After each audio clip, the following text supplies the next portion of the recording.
sont tout simplement des savants du monde universitaire africain et du monde entier. Il me semble qu'ils sont, et je le reconnais, plus autorisés à penser la laïcité ou à penser, à porter sur la laïcité. Par contre, je voudrais juste vous dire ceci. Le recteur étant absent, mais nous devons en réalité considérer tout simplement que c'est un absent présent, ce qui signifie qu'il est de tout cœur avec vous. Et ce genre de, je suis très sûr, c'est que si le recteur était là, il serait peut-être le premier à être là avec vous. Il est de tout cœur avec vous. Il en est de même de monsieur le doyen de la faculté des lettres et sciences humaines qui assure l'intérim de monsieur le recteur, lui aussi empêché à cause ou grâce à des obligations académiques. C'est ce qui explique ma présence ici. Et c'est depuis hier qu'on m'a tenu informé de la réalité selon laquelle je vais représenter monsieur le recteur. Je sais que je ne pourrai pas le représenter dignement, mais je ferai ce que je peux. Et ce que je peux, c'est de vous souhaiter la bienvenue. Je voudrais aussi remercier, je sais que le recteur serait là, ferait de même.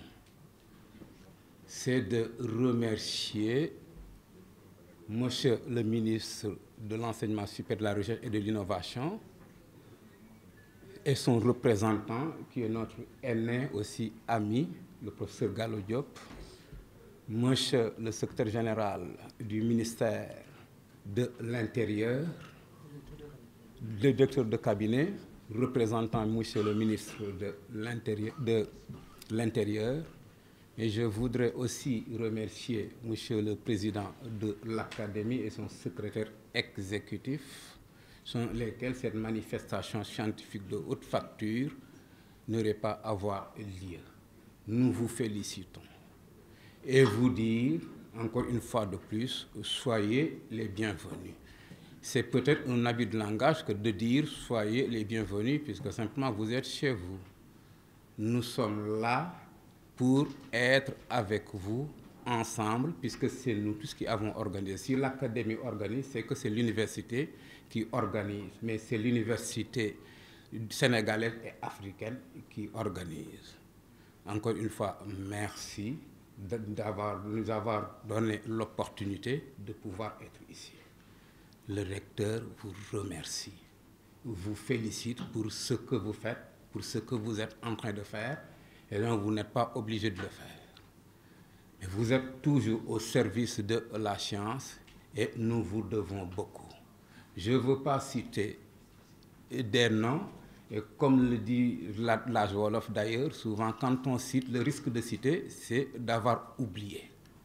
Donc ce que je vais faire, c'est de poser mes remerciements et mes salutations au professeur Gallo Diop, représentant le ministre de l'Enseignement supérieur, de la Recherche et de l'Innovation, qui va poser nos remerciements et nos salutations sur la main ou sur les mains de tous ceux qui sont là présents. Merci et félicitations aussi pour le comité d'organisation d'avoir bien voulu organiser cette manifestation très riche, et vous avez aussi réussi à inviter, à rassembler de grandes personnalités du monde de la science et du monde de l'administration. Nous vous en félicitons. Maintenant, enfin, pour ce qui me concerne, moi, c'est aussi un grand plaisir d'être là. La raison, elle est toute simple. Pour deux grandes personnalités que j'ai toujours aimées, même si nos relations ne sont pas aussi rapprochées que cela, c'est le professeur Aloys Ndiaye, que je connais très bien, professeur. Merci d'avoir, ils ont fait un bon choix de faire de vous les grandes sommités de la philosophie et du droit qui vont introduire cette grande conférence. Professeur, merci pour ce que vous faites, pour ce que vous avez déjà fait et que ce que vous allez faire encore pour l'université, mais aussi pour le monde de la science. J'en profite aussi pour féliciter monsieur l'ancien recteur, professeur Kader Boy. Je me souviens, c'est quand il fut nommé recteur que j'étais recruté à l'université. C'était dans les années 2002. C'est vrai que je suis quand même à ma 20e année à l'université. Et je me souviens encore assistant stagiaire devant mes étudiants tout petits, puisque à l'époque l'université n'était pas habituée à recruter des gens d'un certain âge. Nous sommes parmi ceux qui ont soutenu la thèse unique et qui ont été les premiers à être recrutés au niveau de l'université. Encore, professeur, merci d'être là et de faire partie de ceux qui vont introduire cette grande conférence. Nous vous connaissons. Nous savons que le choix a été véritablement scientifiquement mené, mais c'est la raison pour laquelle aussi deux grandes personnalités savants du droit et de la philosophie ont été choisis pour introduire cette rencontre. Encore une fois, merci et c'est un plaisir de vous rencontrer et j'ai hâte de vous écouter et je vous écouterai avec plaisir. Voilà, enfin, je ne vais pas trop tirer en longueur tout en vous disant encore une fois merci et félicitations. Vous êtes avec le recteur, vous êtes avec l'université et on est ensemble jusqu'au 17 afin que, comment ça se dit encore, jusqu'au 17 pour cette manifestation dont on est sûr qu'elle produira de la connaissance et tous ceux qui sont avides de connaissances et qui ont le plaisir de bien écouter des savants seront gavés de connaissances d'autres. Je vous remercie de votre très aimable attention. Merci. Ce ne sont pas les micros qui manquent, hein, parce que je crois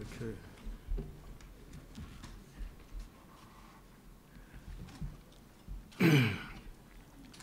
Monsieur le représentant de Monsieur le recteur de l'université Cheikh Anta Diop,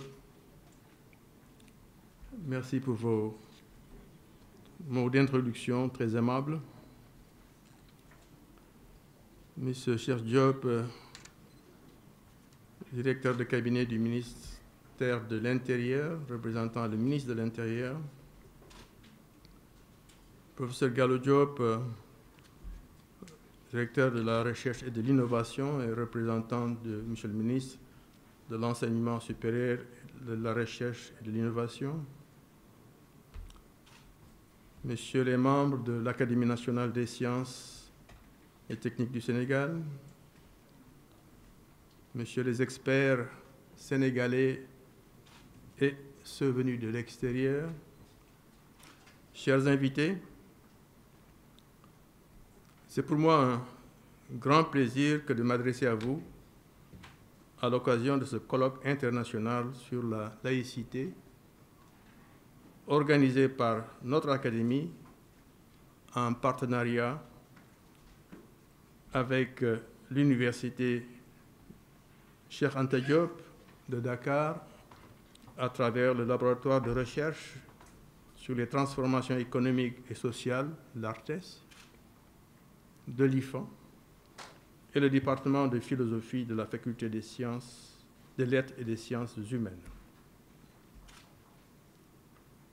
Je remercie les ministères de l'enseignement supérieur et de la recherche et de l'innovation et le ministère de l'Intérieur d'avoir bien voulu répondre à notre invitation et de marquer de leur présence précieuse cette cérémonie d'ouverture. Je remercie tout particulièrement l'UCAD qui a accueilli cette importante manifestation et j'apprécie hautement son implication dans son organisation. Pour notre Académie, ce colloque constitue un temps fort de concertation et d'échange, en ce qu'il marque l'intérêt constant de notre compagnie à maintenir haut le flambeau de la vigilance intellectuelle par une réflexion constante et permanente sur les grands enjeux du moment.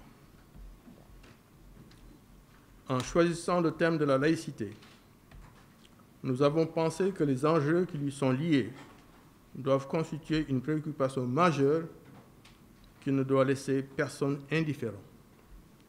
Tant est fondamentale la question de la place du fait religieux dans l'organisation de nos sociétés. S'il existe toujours une énigme encore persistante et irrésolue dans l'histoire contemporaine, c'est bien la religion quant à son positionnement dans nos différentes organisations sociétales, tant du point de vue de leur structuration interne que de l'aménagement et de la distribution du pouvoir en leur sein. Pourtant, nous constatons tous que des tentatives d'appréhension intelligible sur la question religieuse ont toujours existé et que plusieurs modèles sont disponibles çà et là.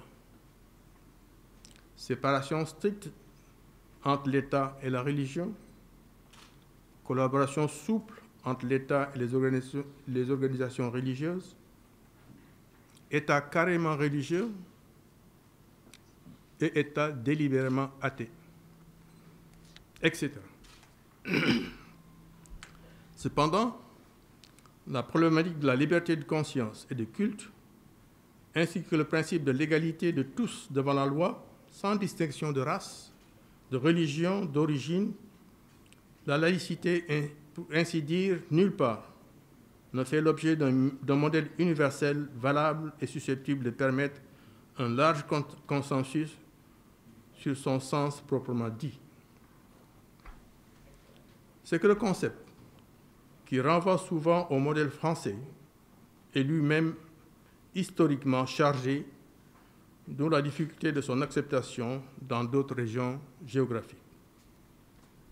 Dès lors, n'est-il pas essentiel de faire un retour à la pensée classique pour mieux la cerner et établir son importance en tant qu'elle permet d'éclairer les modes d'organisation de nos sociétés autour de la coexistence de toutes les libertés? Ne faut-il pas repenser la laïcité? Faut-il revoir ses principes fondateurs? Quels sont le sens et la portée du pluralisme dans la vie de nos sociétés contemporaines? Comment comprendre la proximité toujours croissante entre la religion et le pouvoir politique? Les réponses à ces questionnements et tant d'autres interrogations qui ne manqueront sûrement pas de surgir au cours de cet atelier pourraient aider à la résolution des préoccupations suivantes. L'équidistance de l'État vis-à-vis des communautés religieuses.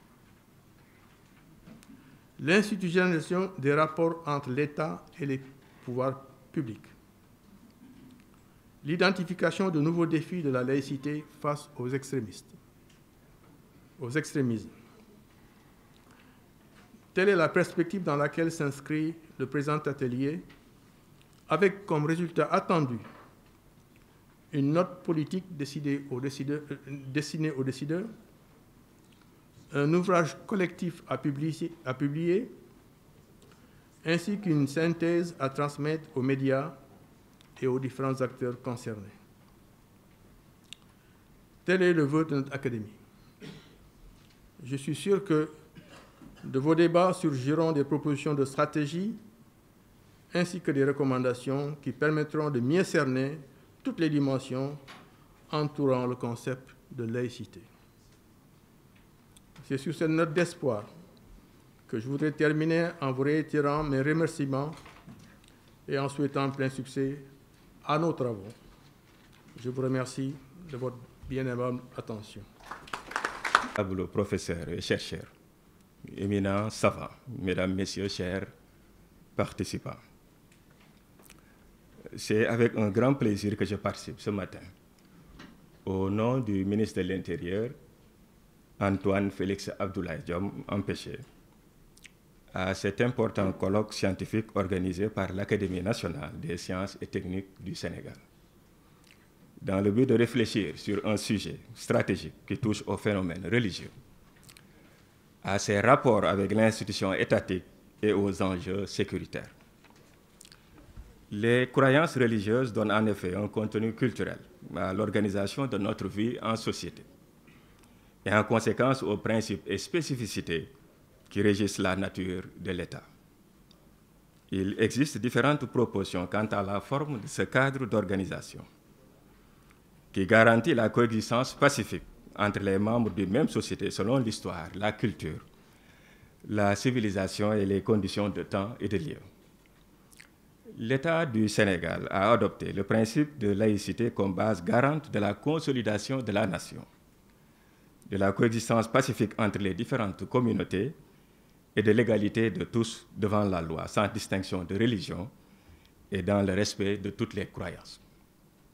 C'est ainsi que notre pays considère la laïcité comme une forme de neutralité de l'État et un moyen de prévenir la fragmentation qui, hélas, est l'une des principales menaces de l'État-nation en Afrique, l'exacerbation des identités particulières. Et en effet, une caractéristique de nos sociétés installées dans le paradoxe de la modernité, de la globalisation et du repli sur soi. Ce contexte est tout aussi ponctué de crises sécuritaires à connotation religieuse qui ont fini de démontrer leur dangerosité et l'acuité de leurs menaces sur la paix civile. Ainsi, lors de la 3e édition du Forum international de Dakar sur la paix en Afrique et la sécurité en Afrique, Son Excellence, M. Macky Sall, président de la République, a souhaité la construction d'une réponse doctrinale et intellectuelle de la religion face aux discours extrémistes. Pour cela, nous comptons, chers participants, sur vos échanges et suggestions à travers des recommandations qui ne manqueront pas de susciter notre intérêt à nous tous, acteurs étatiques et autorités religieuses. C'est la raison pour laquelle la réflexion à laquelle vous nous conviez aujourd'hui mérite l'attention de tous. Éminents membres de l'Académie, leaders politiques, population, décideurs, praticiens de l'administration, tant elle interpelle les conditions de pérennité de l'État en Afrique. Je voudrais vous en remercier vivement et souhaiter la bienvenue dans notre cher pays à tous les participants venus répondre à l'invitation de l'Académie nationale des sciences et techniques du Sénégal, qui constitue pour nous un éminent creuset de compétences et un réel motif de satisfaction tant par l'édition de ses membres et par la qualité de ses réflexions. Mesdames, Messieurs, repenser la laïcité en Afrique est un vaste chantier. Option majeure des États africains subsahariens nouvellement indépendants, la laïcité est vécue différemment selon les sociétés. Au Sénégal, elle constitue un principe de base qui a permis de consolider la cohésion sociale et de maintenir la stabilité institutionnelle et l'unité nationale. Déjà, la Constitution sénégalaise du 24 janvier 1959, adoptée, certes dans le cadre de l'autonomie interne, affirmait en son article 1er le caractère laïque de la République. L'article 15 de la dite Constitution disposait, je cite, « La liberté de conscience, la profession et la pratique libre de la religion sous réserve de l'ordre public sont garanties à tous. Les institutions et les communautés religieuses ont le droit de se développer sans entrave. Elles sont dégagées de la tutelle de l'État, elles règlent et administrent leurs affaires d'une manière autonome. » Cette option n'a jamais été remise en cause par les constitutions de 1960, de 1963 et de 2001. Une section consacrée aux religions et aux communautés religieuses a toujours été réservée au titre des différentes constitutions relatives aux libertés publiques et à la personne humaine. Il semble donc important de souligner que le Sénégal a traité cette problématique avec une certaine constance. Il a été ainsi réitéré le caractère laïque de la République tout en consacrant des libertés culturelles, religieuses et philosophiques dans le respect de l'ordre public qui renvoie au triptyque tranquillité, salubrité et sécurité. En somme, l'ensemble de nos valeurs de civilisation selon une définition plus récente de la jurisprudence. La Constitution garantit la gestion autonome des groupes religieux, sans ingérence des pouvoirs publics. C'est ainsi que nous avons pu vivre une expérience riche de coexistence des communautés intra- et extra-religieuses au Sénégal. La société sénégalaise se compose d'une diversité culturelle et religieuse très riche. Les musulmans, les catholiques et les traditionalistes vivent en paix, en parfaite harmonie et en communion. Dans les familles religieuses, dans les familles sénégalaises, règne la tolérance, le partage et le dialogue entre les différentes religions, et cette diversité ne pose aucun problème, car la laïcité que nous avons adoptée incite au respect de tous. Le Sénégal a tenté ainsi tout au cours de son histoire de prendre en considération les spécificités nationales, en construisant des consensus forts sur nos facteurs et dynamiques d'unité, tout en exploitant opportunément nos complémentarités dans le respect des croyances individuelles, ce qui nous a valu un impact positif sur la sauvegarde de la paix civile. La laïcité au Sénégal repose sur deux principes: l'obligation de l'État de ne pas intervenir dans les convictions de chacun et l'égalité de tous devant la loi, quelle que soit sa religion. Loin d'être antinomique avec les religions, la laïcité au Sénégal est un garant des libertés de culte, particulièrement dans notre pays formé majoritairement de croyants, d'où l'importance fondamentale que l'État accorde à la religion et aux autorités religieuses qui sont des régulateurs sociaux qui ont toujours prôné la paix et la tolérance. La prise en compte des croyances religieuses a permis aux législateurs sénégalais de produire, à titre d'exemple, un code de la famille consensuel. De même, la présence de cadis compétents en matière de succession et de conseillers coutumiers chargés de la prévention de règlement des litiges auprès d'autorités judiciaires et administratives constituent des illustrations de l'originalité du modèle sénégalais de relations fonctionnelles entre acteurs étatiques et religieux. Afin de consacrer ces valeurs nationales communes, la Constitution sénégalaise interdit la création de partis politiques sur une base tribale, régionale ou religieuse, afin d'éviter toute discrimination entre les citoyens. L'appartenance religieuse, ethnique, tribale se dilie à la citoyenneté pour instaurer la paix sociale et le respect de la loi qui sont les fondements d'une société idéale. L'État sénégalais est le garant de la sécurité et de la stabilité nationale. Il est chargé de la protection de tous. Dans un contexte d'insécurité transnationale, l'État souhaite lutter contre la diffusion des idées extrémistes et promouvoir une culture d'ouverture et d'acceptation de l'autre en rejetant toutes les formes d'intolérance qui sont source de violence. En plus de garantir les libertés religieuses des citoyens, l'État soutient les communautés religieuses, principalement pour moderniser les cités, les daras et accompagner l'organisation de certains événements majeurs et pèlerinages qui mobilisent un nombre important de nos concitoyens. Pour tous ces efforts louables au service de la nation, l'État a bénéficié du soutien des chefs religieux à toutes les étapes de son développement. Mesdames, Messieurs, si nous pouvons relever des formes de complaintes de certaines communautés religieuses et ethniques ailleurs, ce n'est pas le cas au Sénégal où le respect mutuel est essentiel, car il fait partie intégrante de la culture nationale. Les populations ne sont pas généralement enclines au fanatisme. Toutefois, nous devons rester vigilants, car il est certain que des personnes et organisations malveillantes pourraient travailler dans la clandestinité pour activer des groupes qui œuvrent dans l'extrémisme. Le contexte actuel, marqué par diverses menaces, exige la consolidation de la tolérance religieuse pour faire face à toutes les formes de radicalisme.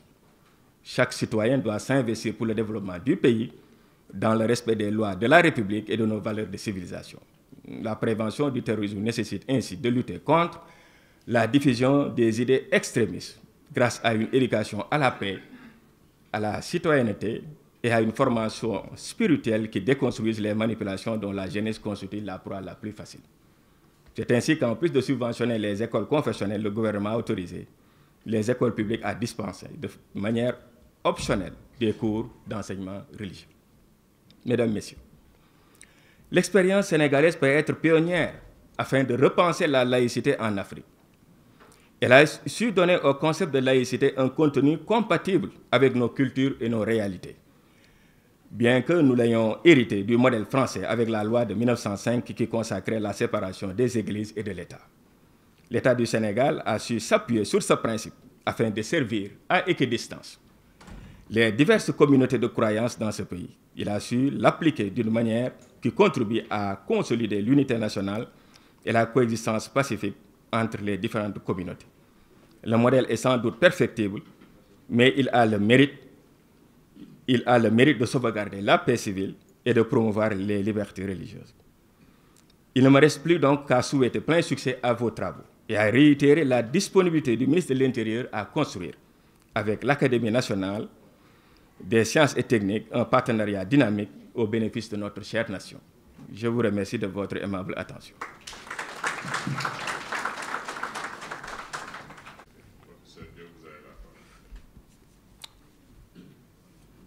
Merci, professeur Fall, mon cher oncle.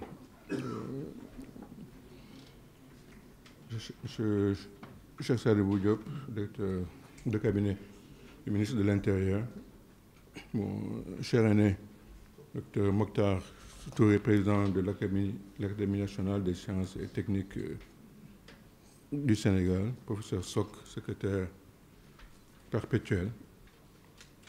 Vous me permettez de saluer très respectueusement mes pères, mes aînés,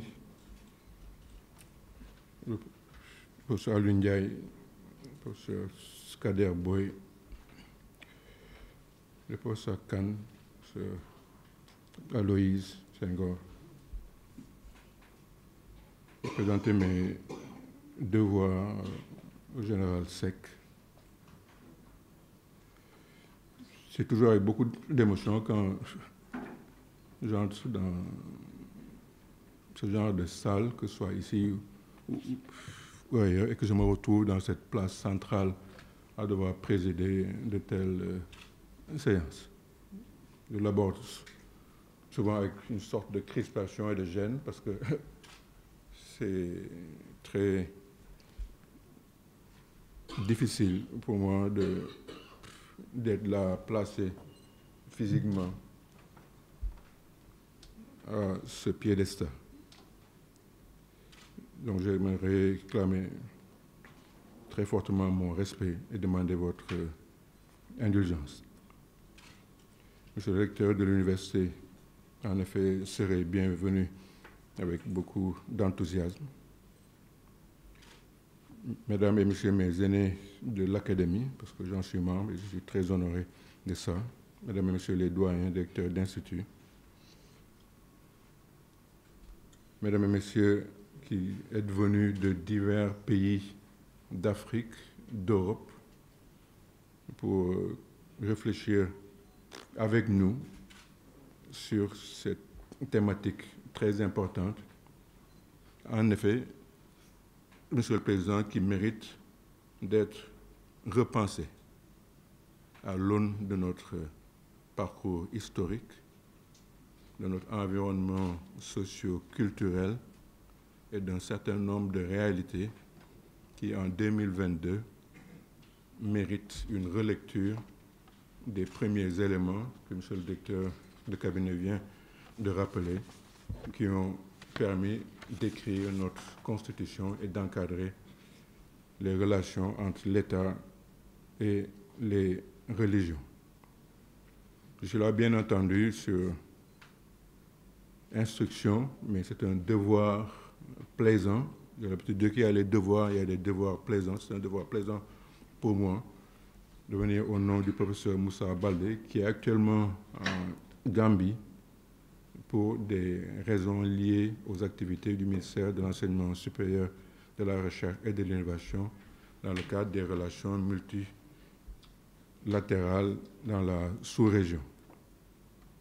Pour répondre à 2 jours de réflexion initiés par l'Académie nationale des sciences et techniques et le laboratoire de recherche des transformations économiques et sociales que dirige admirablement le professeur Fall avec une équipe formidable que j'ai eu à pratiquer ces dernières années. Le fait que cette manifestation de grande envergure ait été placée sous l'égide des ministères de l'Intérieur, de l'Enseignement supérieur et de la Recherche a beaucoup de signification.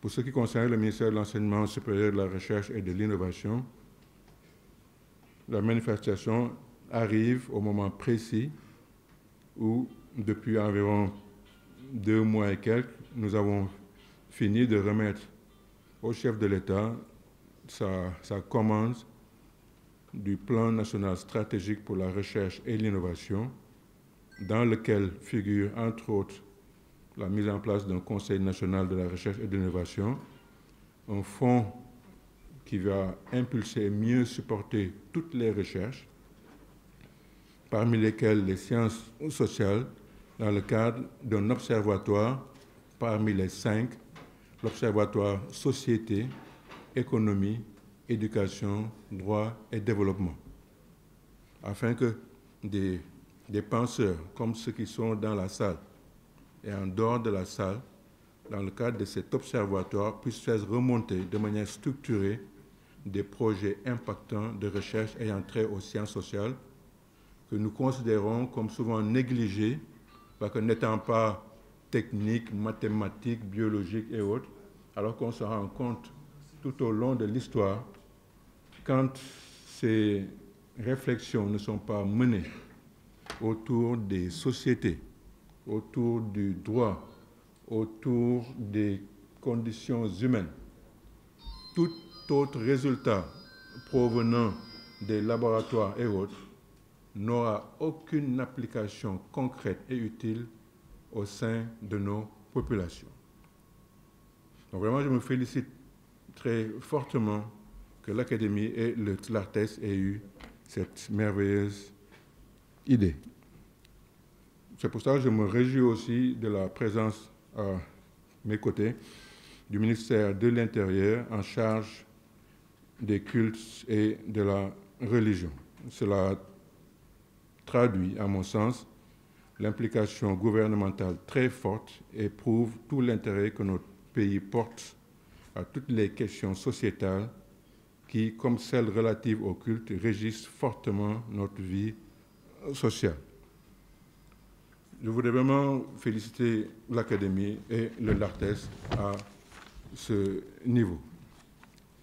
En effet, les problèmes liés à la laïcité en tant que fait de société, d'une part, et d'autre part en tant que concept consacré par la Constitution de notre pays comme principe d'intelligibilité politique et d'organisation sociétale, constitue un centre d'intérêt indéniable auquel nous accordons la plus haute importance.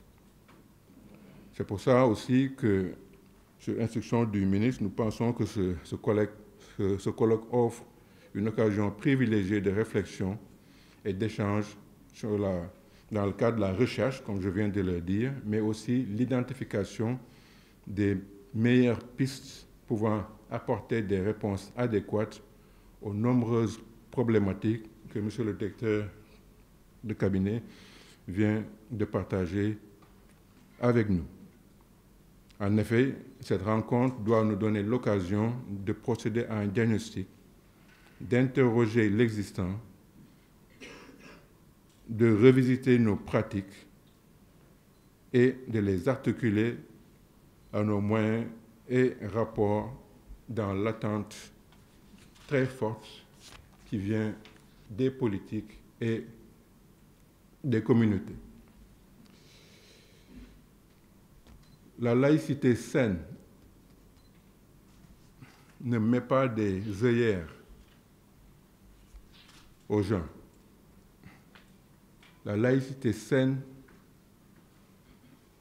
ouvre l'esprit à tous les vents.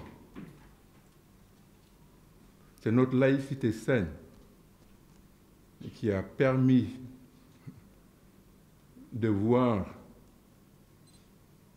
un littéraire sérère marié à une Normande, tous deux catholiques et chrétiens, diriger un pays à 95% de musulmans sans aucune difficulté. C'est notre laïcité saine qui a permis à ce qu'on ait un Diouf marié à une chrétienne qui lui a succédé sans aucune difficulté pour mener au bien notre pays. C'est notre laïcité saine qui a permis à un Wade marié à une Dijonnaise de diriger ce pays toutes ces dernières années. C'est cette laïcité saine qui permet d'avoir un Paul, un Jean-Baptiste, un Martin Dieudonné comme voisins de table dans une classe d'école primaire,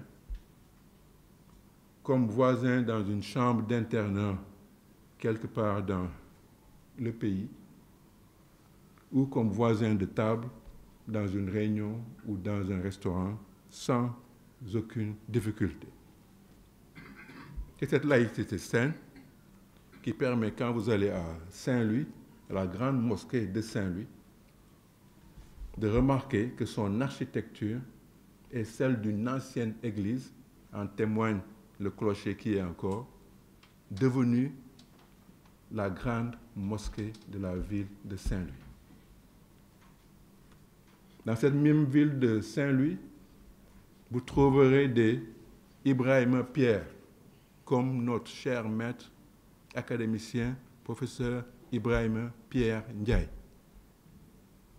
D'avoir comme maire de Saint-Louis un Abdoulaye Chimère Diaw ou des Fatou Rose, sans que cela ne crée aucun trouble dans notre environnement. Que le cardinal Thiandoum, Hyacinthe Thiandoum, puisse provenir d'une famille à moitié chrétienne et l'autre moitié musulmane sans qu'il y ait aucune difficulté, jusqu'à ce qu'aujourd'hui, nous ayons un Antoine Félix Abdoulaye Diome comme ministre de l'Intérieur.